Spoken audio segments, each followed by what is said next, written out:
En cuanto a la medida de capacidad y volumen, el lenguaje asociado más usual es lleno, vacío, cabe más, cabe menos, grande, mediano, pequeño, espacioso o reducido. En relación con la unidad de medida, a continuación hablaremos de la dualidad volumen-capacidad, porque da lugar a dos sistemas de medida diferentes y es importante conocer cuál es la equivalencia entre ambos. Se utiliza el litro con sus múltiplos y submúltiplos para la capacidad y el metro cúbico también con sus múltiplos y submúltiplos para el volumen. ¿Qué ocurre con la capacidad y con el volumen? Desde el punto de vista matemático no se suelen distinguir porque usan unidades de medida equivalentes. Lo que ocurre es que desde el punto de vista físico o fenomenológico son diferentes porque el término volumen se usa para designar la característica que tienen todos los cuerpos para ocupar un espacio. Se trata de una magnitud de la que hablamos como derivada. Igual que el área es derivada de la longitud, el volumen también es derivada de la longitud y del área. En cambio, la capacidad se usa para designar la cualidad de algunos objetos que son recipientes, es decir, de poder contener líquidos o materiales en otro estado en su interior. ¿Cuál es la equivalencia que hay entre ambos sistemas? Un litro, en términos de capacidad, equivale a un decímetro cúbico en términos de volumen. Entonces, lo que ocurre es que hay que notar que el primer sistema es decimal, el de la capacidad, mientras que el segundo no lo es.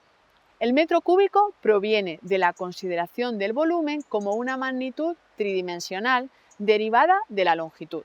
Por tanto, desde el punto de vista del trabajo que se puede realizar con los niños de infantil, se trabaja con la capacidad y no con el volumen, por el hecho de que la capacidad es una magnitud que se puede medir de forma directa, mientras que el volumen es una magnitud derivada.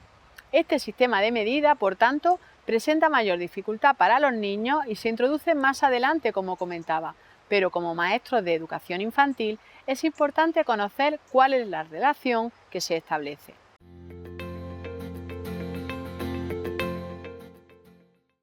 La medida directa de la capacidad, que es la que decía que se suele trabajar en educación infantil, pues se usa mediante la reiteración de la unidad en situaciones de llenado o vaciado.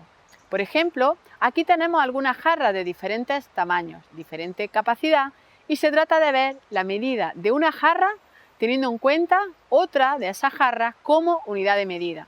O también se pueden usar recipientes graduados.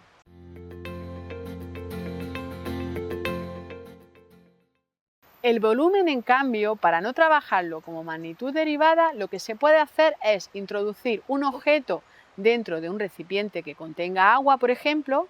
Se sabe que el volumen de ese objeto es igual a la cantidad de líquido que desplaza cuando lo introducimos en el recipiente.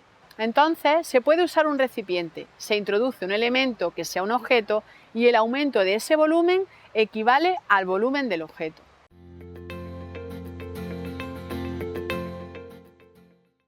En cuanto a la masa-peso, tienen significados que están relacionados, pero son diferentes.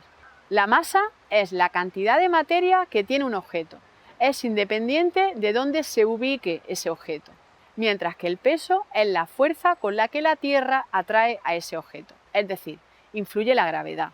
En educación infantil se trabajan como equivalentes, pero desde el punto de vista físico, en cursos posteriores habrá que hacer esa diferenciación para el cálculo de la masa o del peso.